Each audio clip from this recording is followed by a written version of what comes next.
Well, hello and welcome to this week's edition of Something for the Weekend. Do apologise, any of you watching live, for a slight delay, but gremlins appear to be in the system. So, welcome to the show from Together 2012. Today, we will be running our normal agenda items, our pop-up poetry club, our art club. We'll be looking at some craft at home, our Paralympic racing, which of those of you who don't know, that is where Ju brings out some of her massive collection of wind-up toys to race. And then we will start. We'll go on to look at things that we can all be interested in this week. Items coming up that we might be want to take part in or watch on TV. Followed by an interview at the end of the show with a new artist together called Anne Harrod, and I'll introduce that later. So, I'm not presented this bit first, I'll be honest. So let's go with my staltering ever so slightly. So to start with, we all dress up to go out to stay in. So in a moment, we'll go through what we are wearing. And I'll start with me. So I am in our studio in Sutton Coldfield in the West Midlands. It is a very long way from the studio in London, where the hosting normally takes place. But we are here on a breezy day, sitting in front of our studio, lovely red velvet curtains. And today I am wearing, I'm wearing my glasses again today. So I have blacky blue rimmed glasses in front of my blue eyes, white hair, nearly shaven. And I'm wearing a round necked white t-shirt with 16 pictures on the front, which I won't describe them all, but there's 16 images from Ian Dury's single Reason to Be Cheerful Part 3. And I'm wearing this to go out, to stay in, to be part of next week's International Stress Awareness Week. I'm joined in the studio today, as ever, by Tracy. Tracy, would you like to introduce yourself? Hi, hello, I'm Tracy Surgener, and yes, we are in our Sutton Coldfield studio. Today, I've got my long blonde hair is down, and it's that long now, it stays behind my shoulders. I've got pale complexion, blue eyes. I don't wear glasses unless I'm reading. And today I'm in a ensemble of greys. So I've got a grey, warm, cuddly sweatshirt, jumper with stripes of lighter grey and white and black. With that, I'm wearing a long grey cottony scarf that I've twisted, and that's got little sparkly bits in. And I'm wearing some really warm, I've got to say, because it is cold up in Birmingham, grey trousers that have got black, like little leopard prints on it. And today I am dressed up to go out to stay in to lead a recycled paper workshop. Well, I've got to say, that sounds exciting. Thank you. And I think we're going to see a little bit about how that's going to work in the craft section of the show. So now I'm going to hand over to the East London end of our studio. Over to you guys. Thank you, Robin, and hello, Robin and Tracy. I'm Ju Gosling, also known as the artist Ju90. I'm artistic director of Together 2012, and with me, where she's been locked down since March 2020, but who's counting, is our chair, the artist and campaigner Julie Newman. We are dressed up to go out to stay in front of the Together banner, which, well, you can just see a little bit of it. It's our famous Together graffiti banner. It's got images on it of all the art forms we cover in the course of a year, from live music, photography, visual art, carnival arts, all more things that we could begin to imagine. Just to let you know, your sound has dropped again for some unknown reason. Sorry, viewers, we are having some technical issues with sounds. So just let you know, maybe speak up a bit. I'm not sure what the system's doing. So, I'm going to turn this up slightly and see if that makes a difference. Don't know yet. Carry on. Yes, no, I'm getting some live chat as well saying the microphone is going in and out, and all we can do is apologise to for the gremlins, and ask you to bear with us because we really do enjoy your company. So I'm Ju Gosling. I've got short, hennaed red hair in a corona crop, self-administered. And over my hair, I'm wearing what some people might recognise from our summer kitchen carnival project. It's a bat's headband with bat ears made from silver foil and cardboard, and some extra eyes made out of green bottle tops. And I've also got pale olive skin, green eyes behind black plastic glasses, black wrist braces, silver coloured jewellery, and that includes a silver owl pendant, and I've got a dark navy, yes, I think it's dark navy rather than black t-shirt with an owl on it. And I am dressed up to go out to stay in, to go to the Regard Halloween Celtic New Year social on Sunday. This is free from the times between 3 to 5 p.m. on Sunday. It's organised by Regard, the National LGBTQI Disabled People's Organisation, and it stars Claire Summerskill and guests, and there is an open mic. And also I should introduce our teddy bear Tanny, who is currently sitting behind us in front of the banner, waiting to see whether we are going to win the Clockwork Paralympics this week, because if so, she gets to wear a medal. And our teddy bears, as always, are taking part in the International Virtual Bear Hunt. Julie, who are you? What do you look like? And what, well, in fact, we know you're dressed up to go out to stay in, to go to Regard as well, but what are you wearing? Hello, everybody. I'm Julie Newman. I'm the chair of Together 2012. Today, I'm wearing a grey pork pie hat with a little black band on it, which is quite sweet. My gold and silver hair is stretching, but not as long as Tracy's. I wear dark rimmed glasses. I have a black t-shirt on, and it has a motif in the front of a bat with a crescent moon and sort of bluey orangey around it. I like the motif of the bat because it reminds me of the kitchen carnival. But in truth, I'm more celebrating Samhain, which I love. It's an old Celtic traditional celebration at this time of year, and usually it can last anywhere between 6 and 9 days, which I like a lot. Yes, and of course the modern equivalent is Halloween running into fireworks, and of course we've also had Diwali already. So we're going to move on and look at some poems from the Together Pop-Up Poetry Club. Julie, do you want to tell us more about the club, please?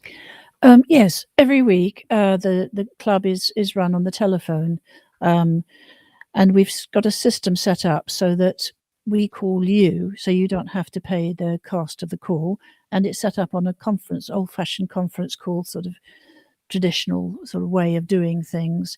It's led by our program leader, Alison Marchant, the international artist, and each week she sets a theme. This week's theme was Sunshine Through My Window. And so she called us at about between 20 past and 10:30. We waited and then all joined in together at 10:30, as we do in a merry way. And we read poems, either poems that we'd written ourselves or poems that we had found that struck us according to the theme, or perhaps for some other reason. And then at 11 o'clock, we all ended the call. Alison rang us back about 20 past 11 to 11:30, and we all had the opportunity to read our own works, our own poetry. And what was the subject? Sunshine Through My Window. I think I said that. Yeah, I'm going to hand over to Tracy. Okay. I'll start, and this is a poem from Crystal Peasy, and the title is Sunshine.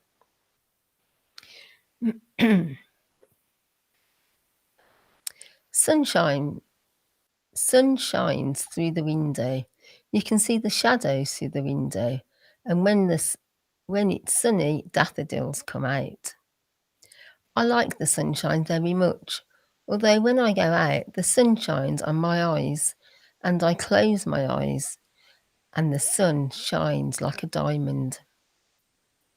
Our body needs sunshine and it warms up our blood. We get a lot of health benefits from the sunshine.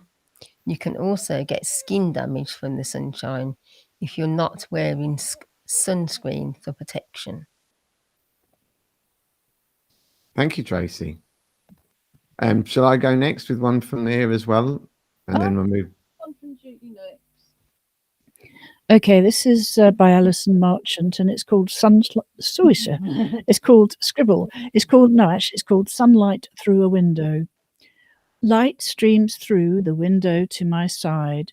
Small particles of otherwise unseen swirling dust catch the light, settling on the desktop before me. A gentle warmth, light cast and reflected behind me, like a square patch of gold leaf on the lower section of the door. Sparkling light catches my gaze and sparkles a fragment of a sunny day in autumn sunlight. Now, I just want to point out before we move on that this was Alison's original poetry. This wasn't found words. Yes, and I think so. For anybody who doesn't know what we're talking about because you haven't seen the show before, Alison is fabled for writing poems by finding lines and finding descriptions and cutting them up in sort of William Burroughs' big poetry style and creating new works. But she does write original poems as well. So, Robin, what have you got for us? I'm going to read one from Glory in a moment. But just for Julie's mic is absolutely beautifully clear, and we just keep losing you, and it's very weird. So, just need to let you know. I found a solution. That works. It's got to be okay. So you'll have to swap. All right. There's fingers crossed. So anyway, so here we go. Here is The Sunshine from Glory Sengo. The sunshine is on everyone who likes chips. The sunshine is on everyone who likes swimming. The sunshine is on everyone who likes going out to the beach. The sunshine is on everyone who likes burgers. The sunshine is on everyone who likes chicken. The sunshine is on everyone who likes Teletubbies. The sunshine is on everyone who likes tweenies. Thank you for that. That does make me laugh. Right. Now I have a stolen microphone. I shall read one by Kate Rollinson. And Kate, as we said last week, is our new youth development worker. So if you're any age up till 25, do get in touch. It's just kate@together2012.org.uk, and we'll have more information about our newly relaunched youth development programme very soon. But this is called Sunburn. The ducks fly over the fence to jostle and shove in the 2 feet by 1 foot pond. Our neighbour pulls up the ragwort to dye her cloth. The old dog bathes in a patch of sunlight, breathing heavily, limbs outstretched. Rare sunshine after days of rain. Soon we will walk to the beach, comb for cowries, shriek at the cold water, then swim out to the buoys and back again. This time we've used sunscreen, but I remember all the blistering of my childhood when I disappeared to the beach with my cousins, inventing games with shells and seaweed for hours, barely noticing our burnt skin till it was too late. Thank you, Kate. That's so evocative, and I love the idea of the ducks and the tiny little pond and the neighbour pulling up ragwort and the dog. It's just a really lovely way to sort of take us out of shielding in East London and to a very, very different kind of countryside. Tracy, what have you got for us next? Right, I've got one by Dawn Barber, and the title is Sun Through the Window.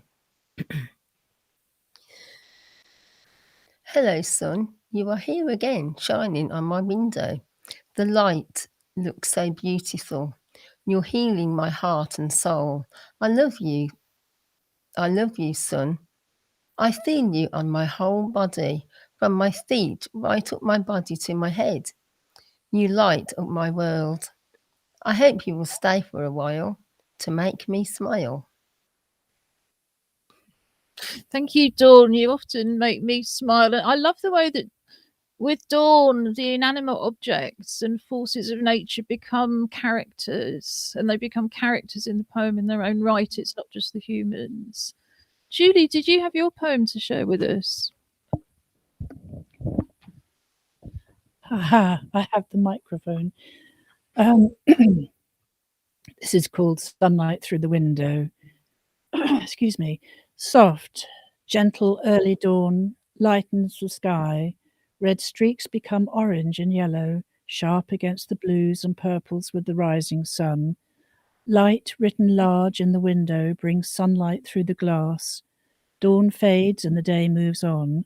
Time becomes measured with shadows until, with a flash, a shaft of reflected light halts the vision of the joyous morn. In that second, motion stops. White light floods the world like mercury, silver touching every angle of sight. Nothing then shows until the magician's fingers snap and the colours return. And as we always say, we don't know how you manage to write a poem every week, but we wish we could. So is that all the poems from this week's club? Oh, no, I still have one from Dwayne. Wonderful. Okay, so this one from Dwayne Bryan, one of our regular contributors. This is called Sunshine Through My Window. The sun beams through my window with a blistering light. It's so strong, I nearly lose my sight. It gives the room a bright shade, and the light is brave. It must be summertime, and the sun lights up my mind. Through this summer day, it gives you this wonderful shade. The sun has come out as it usually does, and it feels comfortable, like the quilt I hug. It's not really a hot day, but the sun is out. As it shines through my window, I guess that's what the sun is all about. We all know the sun shines bright. We all know it's in our sight. We feel the burn. We feel the heat. The sun burns with a strong heat, and it leaves us sweating. You can dehydrate or faint. The sun comes out with a blistering heat. But at times, it leaves a rainbow you just might want to meet. Oh, that's lovely. Yeah, that's a great one to end on. And now we must move on. But first, Julie, what's this topic for next week's poem if people want to join in at home? Plastic waste. Plastic waste, which is a topic I think is going to be on everybody's minds because COP26 starts in Glasgow next week. But we're going to see what's been happening at the Together 2012 Art Club. They run a session on a Friday. It's free to any disabled person, anybody you want to have with you on Zoom, but we can also send you the image by text, email, WhatsApp, whatever is easier for you. And it's run by Alison Marchant, our club's programme leader, and she also does an audio description at the beginning. So if you haven't got a great connection or you're using, you're having to use your phone, it still makes it, pretty accessible. And it's very much about using whatever you've got at home, even if that's just a cheap biro or a pencil, you can still do still life. So I'm going to do what we usually do, pop the image up on the screen, get Robin to give us some brief audio description. This is my favourite part of the week. Okay, so what we have here is a hat on a silver, very thin silver, I'm assuming a hat stand. It's a I don't know, a sort of hat. It looks a bit like a mushroom almost in its shape. It's pale browns, a pale brown leopard print really. It's fur, and then on the front there is a kind of brooch to make it looks like a bird. It's meant to look like a bird with black and white feathers and some black and white and sparkling material holding the inside the brooch. Sorry, that was the worst description ever. And next to that is a pair of sandals. One of the sandals is upright, the other is on its side, leaning away from the shoe but towards the hat.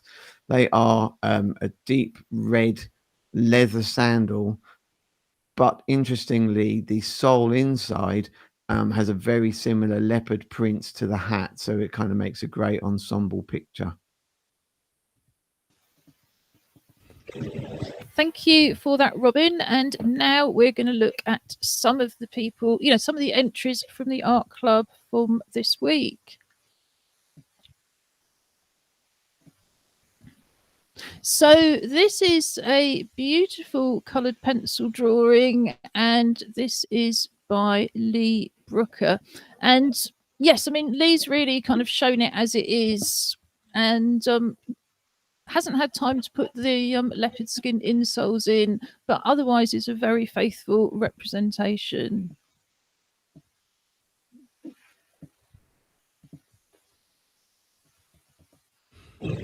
This is a painting by Crystal Peasy, and Crystal done what she often does, which I think is really interesting, and she's imagined a different perspective. So she's seen the photo, but she's imagined herself looking down on it. And I always find that really interesting because, of course, the one thing we can't do with still life online is have a setup where people can roll round it and look at it from above and look at it from below. But Crystal's really great at imagining how that looks anyway.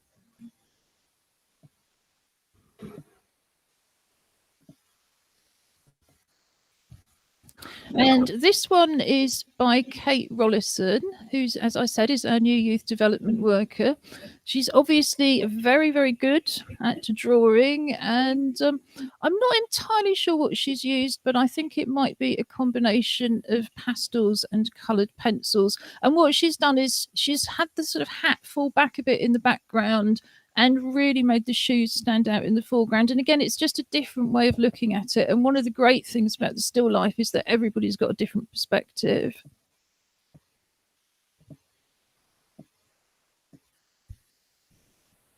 And finally, this is by Sophia, and it's a combination of coloured pencil and felt tip. And in fact, what Sophia's done with the felt tip is really focus on the ornament on the hat to stand out. So she's done that outlined and coloured in black felt tip. And that becomes the most interesting thing in the picture from Sophia's perspective. So again, just these few pictures give you such an sort of good range of different ideas and different perspectives and different ways to focus. So we're also going to have a look just quickly at what the art club do on a Tuesday. They hold a make and natter session on a Tuesday, which is pretty much we do what it says on the tin. People either bring craft projects along to show other people and get some feedback, or they do an activity that Alison does, well, essentially using things that you already have at home. And we also have people who get into one project and then continue with that. So it's very much a session to get together and show people what you're doing, but it's not about everybody doing the same thing at all. So Crystal Peasy has been doing lots and lots of traditional pom-pomming, where instead of using one of those plastic pom-pom makers, you cut some circles out of cardboard. And we saw one that she was beginning, I think it was like a couple of weeks ago. So here is the final pom-pom. And it's a real mix of bright greens, bright yellows, purples, reds. It's got some blue in the middle, and it's got some blue fabric around it. And one of the things I like about the pom-poms that Crystal's is creating is she's deliberately not making them these perfect balls. They come out like sort of strange fruits and all sorts of different things. So if you fancy pom-pomming, all you need is a bit of card and some scrap wool. And this is one of Duncan Bridgestock's recycled collages. Duncan's been making these for most of the year now, including things like recycled medication packets, any kind of recycled junk mail.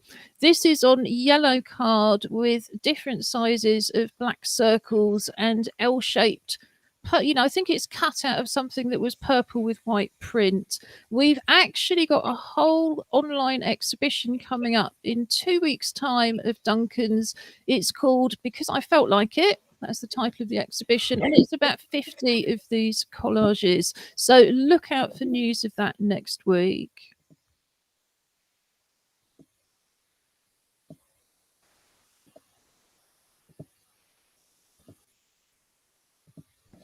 And then finally, these are some of the things Sophia's been doing painted up. So Alison started last week with salt dough modelling. We've got all of the instructions for that also on our website under the Join In with Tracy page. And this is what Sophia's been painting, and she's just been using very cheap but very bright acrylic paints. So we've got things in greens, yellows, reds, blues. It's covered very, very well. And there's also an example where she's been wrapping a plastic container in papier-mâché, which was something the club were doing a few weeks ago. And then she's painted that as well. So that's great, Sophia. Well done.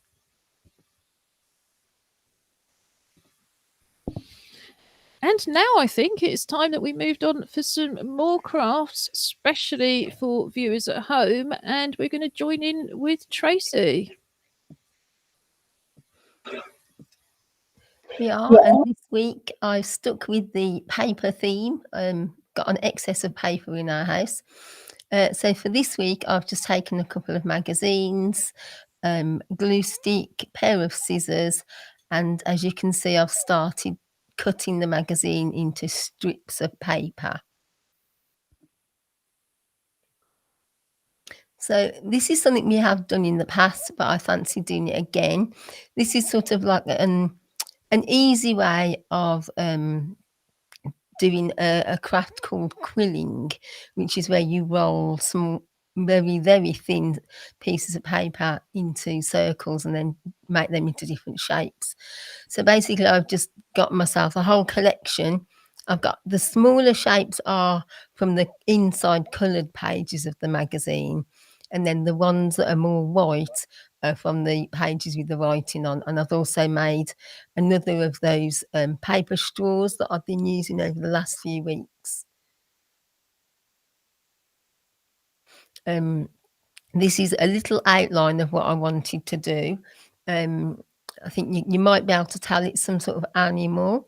And I just did a basic drawing with a pen to give me an idea of size and shape for the page. Oh, that's a big jump. So what I did is with the paper straws, I covered the shape that I'd made with the paper straws to give me a holding space for all my circles.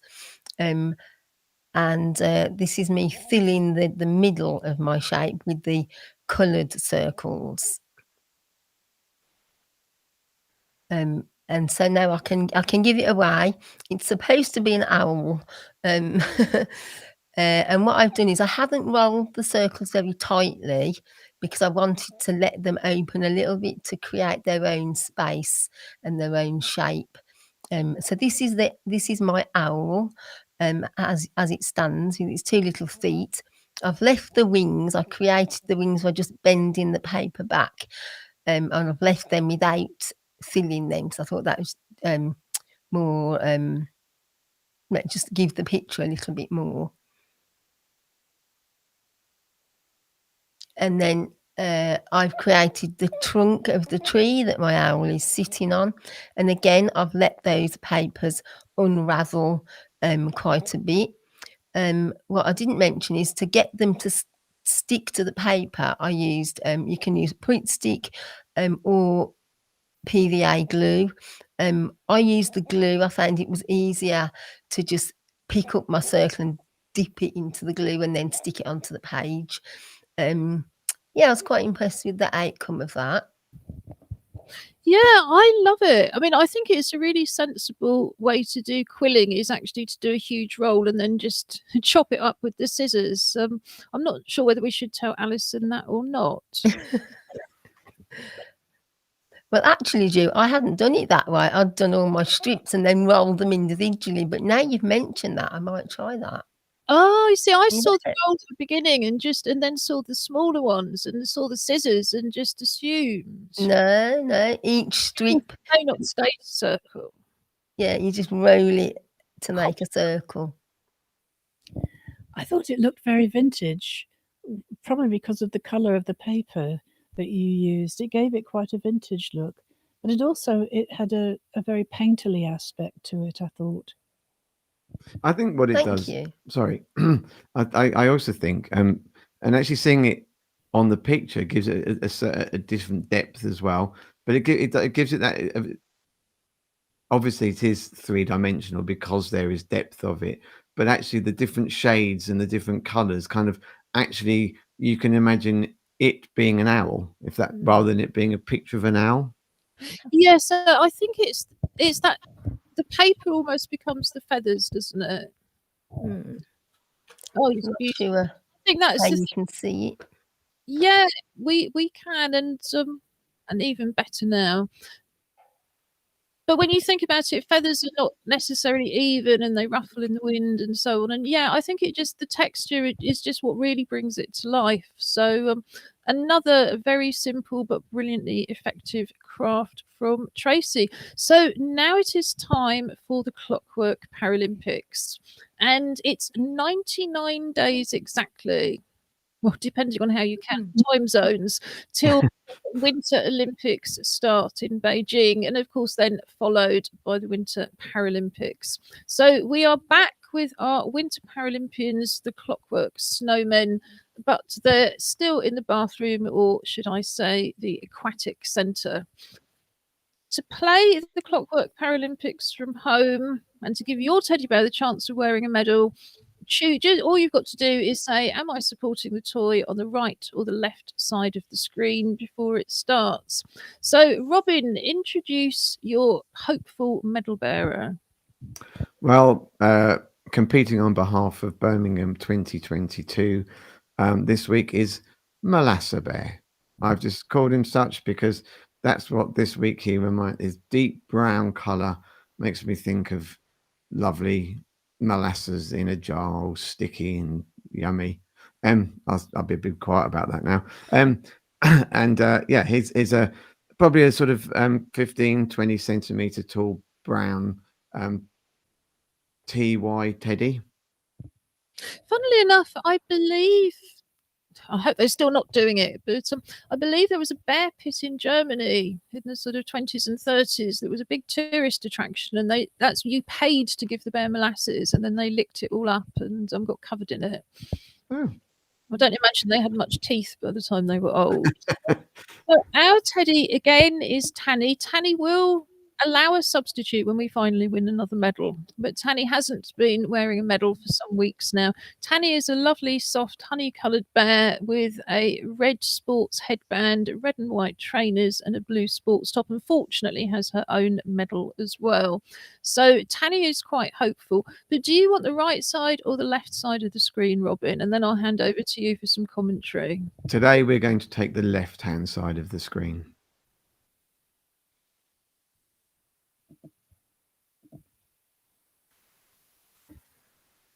So here we are at the aquatics arena and the outside track, just running just outside the stadium. Our snowmen are ready to race. And it is a hugely exciting start. From this angle, it looks like the competitor on the left is slightly wavering. Oh no, but the one on the right is also going.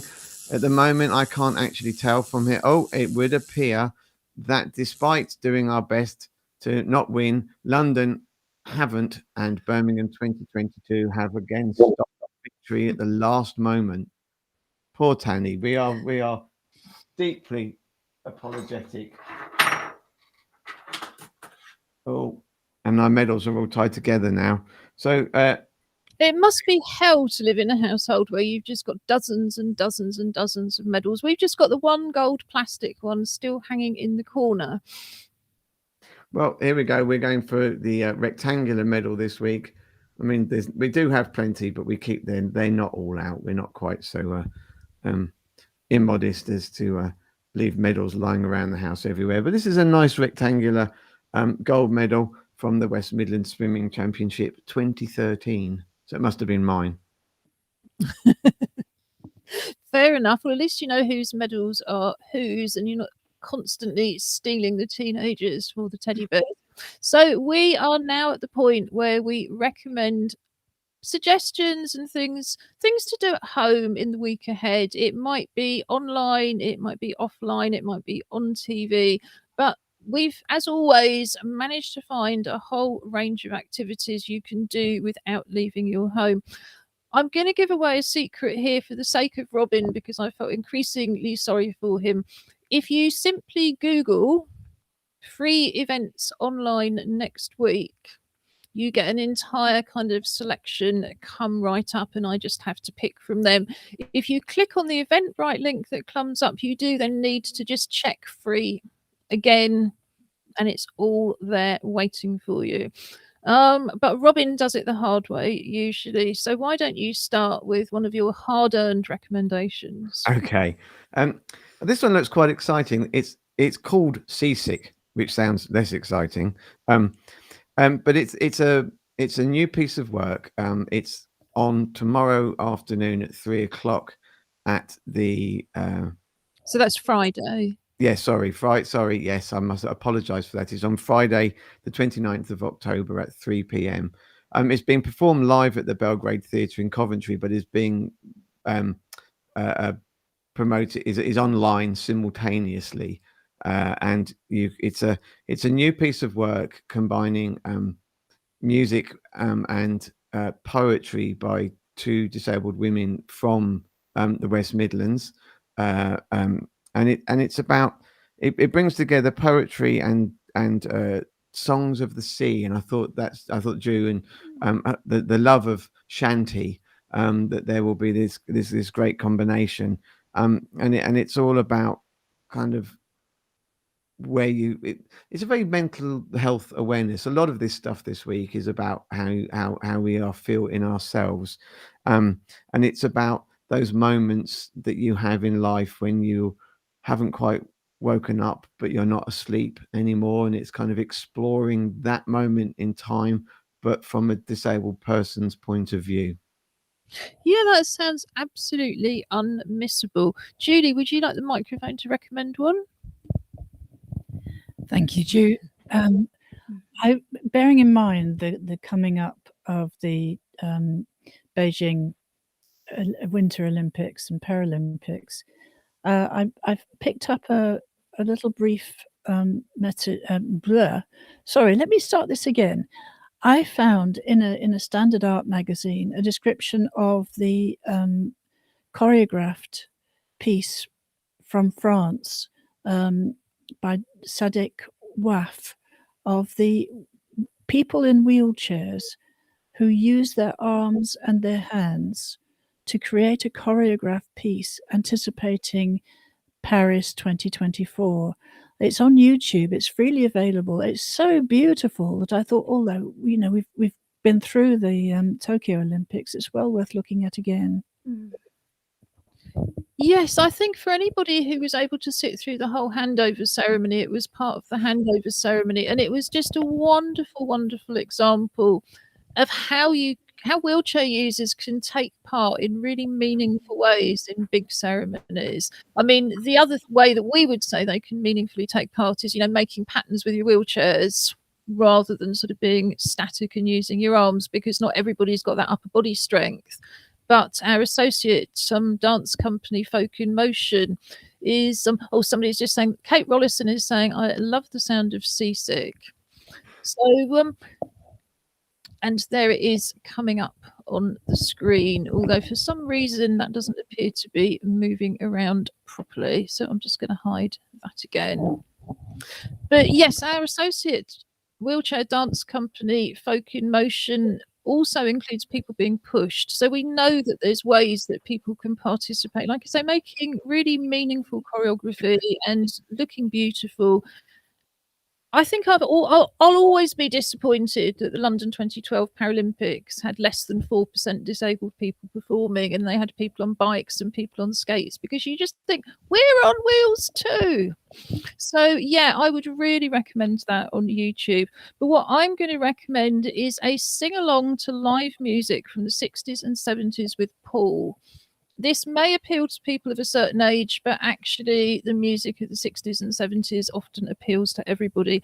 And it takes place every Sunday from 8 to 9. Paul broadcasts from his home, and he says as COVID is kind of, well, when COVID allows, he will have musicians around there as well. But he's been entertaining Londoners in bars, pubs and clubs for over 40 years, and now he's entertaining people free from home, singing songs that everybody knows the words of, so can at least join in the chorus. And we were promoting a guitar jam and ukulele jam that everybody can join in. If you have a look on our website, we have a highlights and links page, and by 4 o'clock on a Thursday, all of the current material is up.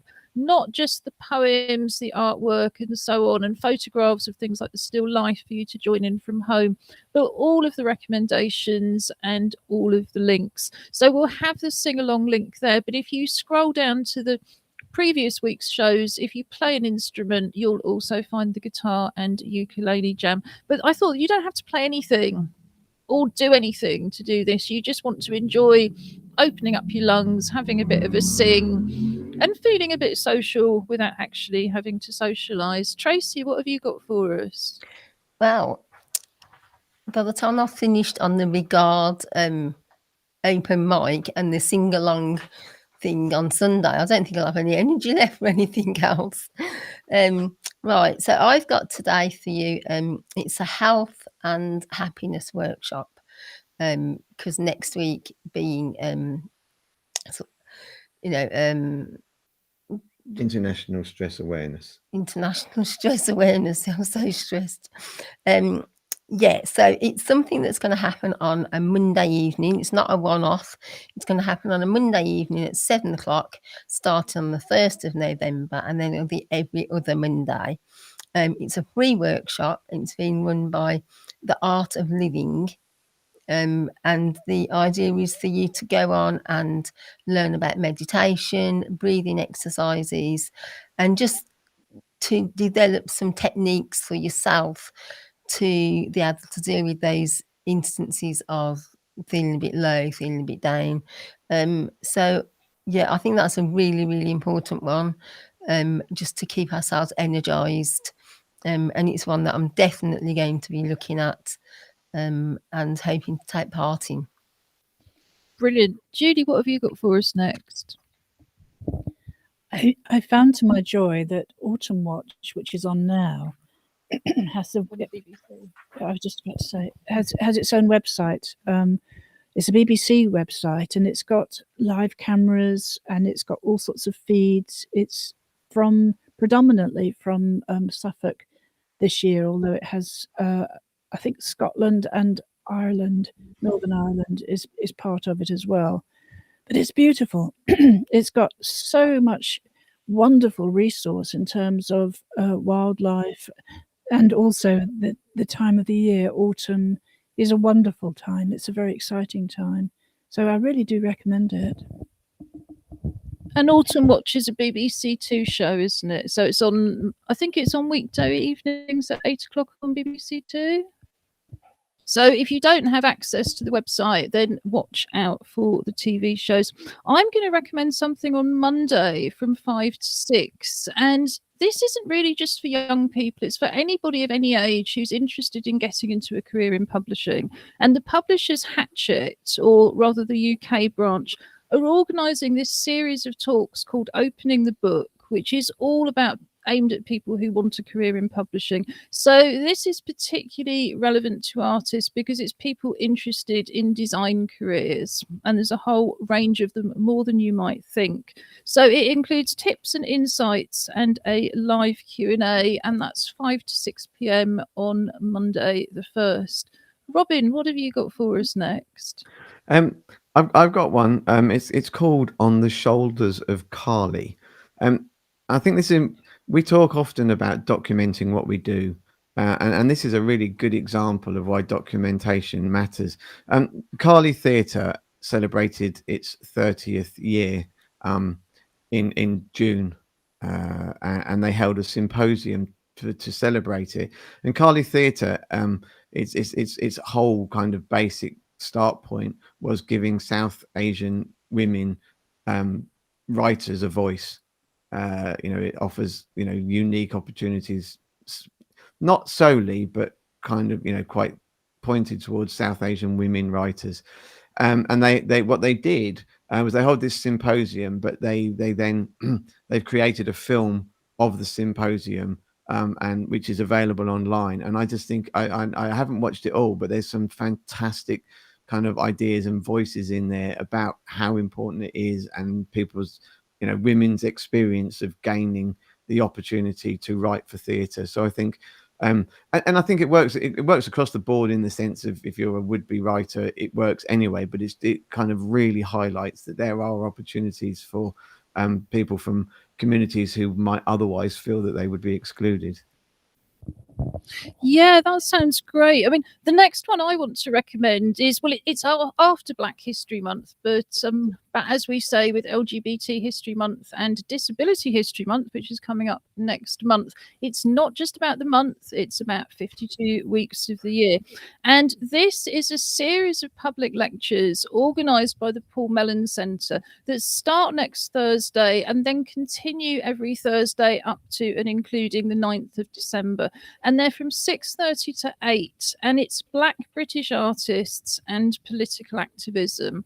It's introduced by Elizabeth Robles, and it just looks absolutely fascinating. We don't get half enough coverage of Black British artists as it is, so it isn't just about how they interconnect with political activism. There are bound to be artists that you've never heard of, but you really want to now that you've got the opportunity. So yeah, thoroughly recommend that. What else have you got for us from the West Midlands, Tracy? Well, I've actually got, I think I did mention this maybe last year, but it ties in really nicely with Stress Awareness Week. Is an app that I've got on my phone, and it's an app called Balance.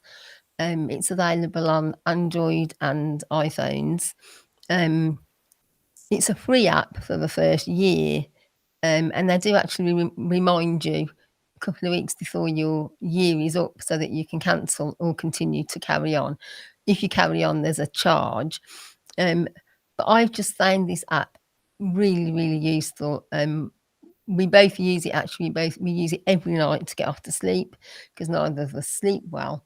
But it's got lots of other little apps within it, so it's very easy to use, very easy to work the actual site. Some of them I find quite complicated. It's very easy. They've got apps for 10 minutes of stress relief. They've got, you can get it down to a 3-minute breathing exercise. So I would really recommend that people explore it, have a look at it and explore it, and work out whether they think it's good for them. But I would definitely recommend it. Brilliant. Well, we've got about 2 minutes. Julie, have you got something quick for us? The Great British Bake Off has been weekly on Channel 4 on Tuesdays at 8 p.m, followed by on Fridays at 8 p.m, another slice on Channel 4 with Joe Brand. They've actually got a website. I've been very excited this week to find all these websites, but they've got their own website, and you've got recipes in it, you've got little repeats, you've got bits about the individual bakers, and it's absolutely enchanting. Thank you. I've literally for the last 3 weeks, Bake Off comes on. 3 minutes past 8, I've headed for the biscuits. 8:45, I'm asleep. 9:15. Okay, I've missed absolutely everything again. And I keep meaning to then catch up, but I don't. So by the time Extra Slice comes along, I'm like, well, maybe I'll get a glimpse of the showstoppers and find out who's gone now. So yeah, I'm finding it really, really frustrating. Have you got anything quickly from the West Midlands, Robin? Very quickly, and there's something called Private Plays. The link is on there. It's through Disability Arts Online, and very interestingly, it is if you sign up to it, it's available certainly at the moment for the next 3 days. It's a way of, you get a kind of what they call a zine, or is a bit like a graphic novel, and a script, and it's written for people with autism who really, really don't like theatre spaces, and the noises and the chaos. And you actually work through it and deliver your own play to yourself, but a script that you've downloaded. So it looks fascinating. that looks absolutely wonderful. I mean, there's just so much out there to do that you can do without ever leaving the home. We just can't begin to scratch the surface. So I'd just like to finish by flagging up that on Sunday, LGBTQI plus disabled people, allies, and anybody else who's interested, regard are having a Zoom social from 3 to 5 p.m.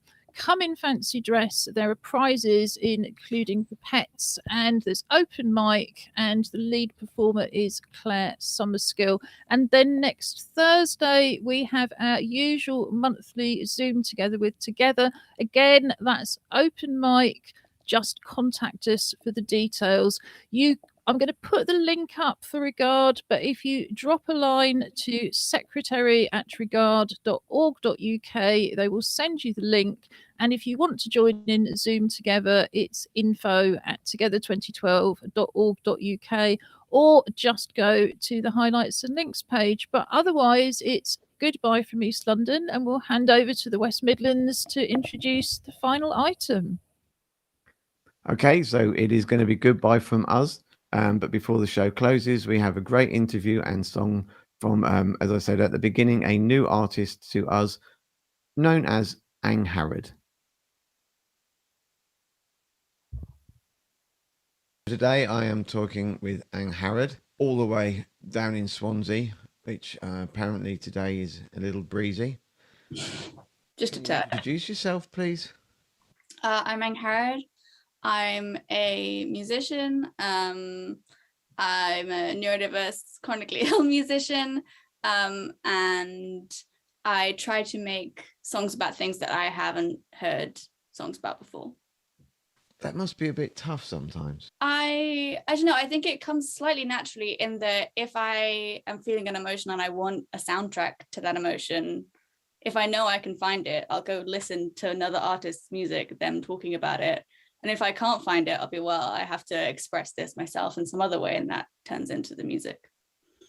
That sounds like a great way of composing music. As a songwriter myself, you are always looking for that something different, what gives you that moment of inspiration. I'm talking to you today as you're going to be part of our Together festival. Mm-hmm. And you've also recently been commissioned through Disability Arts Online and Together to create something new. Can you tell us about that? Yeah, so for this, I wanted to create a pop song that kind of did reflect some of my experience of being disabled and sort of mentally ill.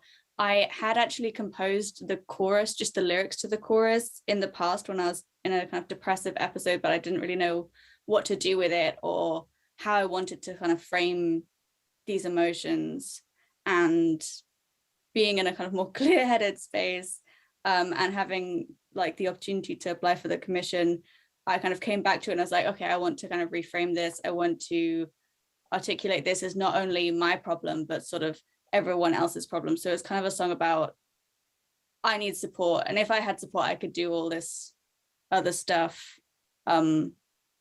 but still as a kind of upbeat pop song. I get that. I mean, my question would be, how cathartic do you find that creation process? And then perhaps when you play it live, does it deliver a different experience, or does it consolidate that kind of freedom that the creation gives you? I think often once it's done, I have a great level of kind of catharsis and kind of like singing it back and performing it excellent.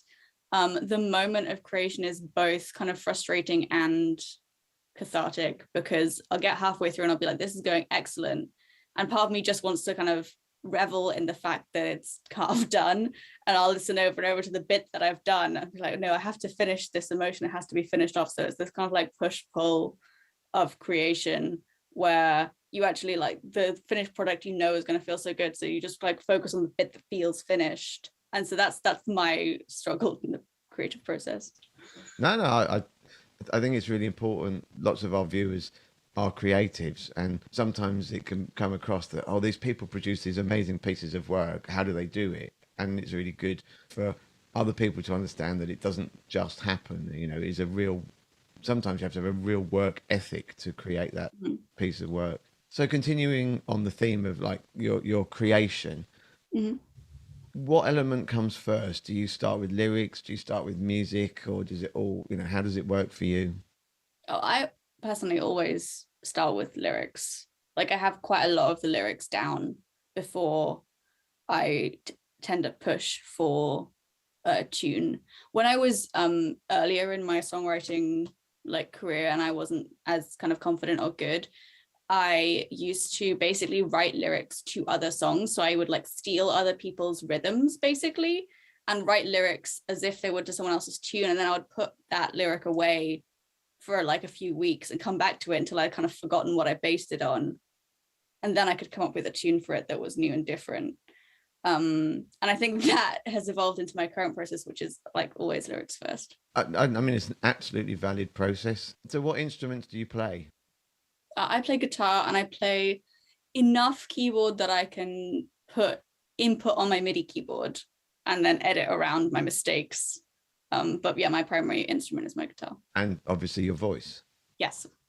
How long have you been playing guitar and creating music from your spoken word? I started learning guitar in, I think year 7. I think very early in my school career, they were offering like discounted music lessons in schools, which I think is like quite a common thing, or at least it was. And it used to be on a Tuesday and it should skip every week. So like in a week, 1 week you'd miss period 1 and the next week you'd miss period 2, and that way it didn't interrupt your education. And I got into the habit of skipping all of Tuesday and hanging out with my guitar teacher, and he didn't mind because I really cared about guitar and I was pretty good at it. And every week my teachers were like, oh, your hand must be in guitar. I love that. So now, as an adult, as we are, how much time are you able to dedicate to kind of that creative process? I think it kind of depends what's happening. I think because my kind of workflow is very up and down. So I still kind of consider a lot of like half of creating feels like my free time, but that's the half that feels nice. Like the kind of sitting down to grind, I'm like, this is my work hours. But yeah, a few times a week I get like a session of doing something creative. Are you able to view yourself as a full-time artist, or do you have to fit it in around other work? I view myself as a full-time freelancer, and that includes my music work. But all the work I do is kind of freelance and is somewhat creative. It's somewhat to do with like words or like creative people, but that does translate into a lot of it not feeling as creative, which I think is a very common experience. Yeah, and I think that, recent times have closed people down a lot. I thought COVID would be this massive creative window, and it kind of hasn't been. Yeah. All that free time would just be, oh, wow, I'm locked down, I can't go anywhere. And actually the lockdown in itself locks your mind down sometimes. I mean, did you have that experience at all? Yeah, for sure. I think it's currently, I think this is quite a common experience, but for me, I found it very difficult to start anything new. Like this creative work I've been able to do has been able to say, okay, well, I have these fragments from before lockdown that I've kind of written down and put in a book somewhere, and I can take those out and maybe work around with them. But I found it very difficult to sit down and like write onto a blank page something completely new. Hoping you are able to look forward, what are you planning for? Well, I have another single which I've been working on, and I really just need to sit down and do kind of the marketing, the like lyric video, that kind of stuff for it, and hopefully that will launch before the end of the year. And that's a single called I Got Better, and it's about like friendship breakups, which is another like avenue where I was feeling a big emotion and I couldn't find any music that kind of reflected that. And I think it is a very common experience to have big emotions around your friendships and like arguments within your friendships breaking down. But most of the songs that exist out there about relationship breakups are romantic relationship breakups, and they're like explicitly about romantic relationships. So I didn't have anywhere to kind of cathartic. So I ended up writing quite a few songs about friendship breakdowns. And this is one of them that hopefully will come out before the beginning of 2022. I'd like to now say thank you so much for giving your time today for this interview. And to close, I'd like you to introduce your current single. This is We Grew Up in the Graveyard. This is We Grew Up in the Graveyard. I would say it's about a lot of things. At the time when I first wrote the first kind of words, writing it down, it was based off of a Dylan Thomas quote, which is Swansea is the graveyard of ambition. And I wrote the first words when I was a very angsty teenager, very worried and like very ambitious, but like feeling destined to not be able to go anywhere. And looking back, I feel like it could be about a lot of things. It's about kind of industrial neglect of not the southeast in London. It's about feeling disenfranchised through being diagnosed as chronically ill, which I like recently had been when I first wrote it. It's about all those things, about kind of desperation to succeed and like certainty that you are at a disadvantage for one reason or another, and how you deal with that. Brilliant. Let's watch the video. Directed grasping death's soil tight. We made our own electric light. Competition's bright and loud, 'cause only the best get out. And every other flame goes out. Wanna get out, not go out. Wanna get out, not go out. We grew up in the graveyard. We grew up in the graveyard. We grew up in the graveyard. I had a bloody, dirty relationship with every MacBook microchip. Grab every talent, milk it hard. Fatten up that repertoire. For M4 is your abattoir. Wanna get out, not go out. Wanna get out, not go out. We grew up in the graveyard. We grew up in the graveyard. We grew up in the graveyard. We grew up in the graveyard.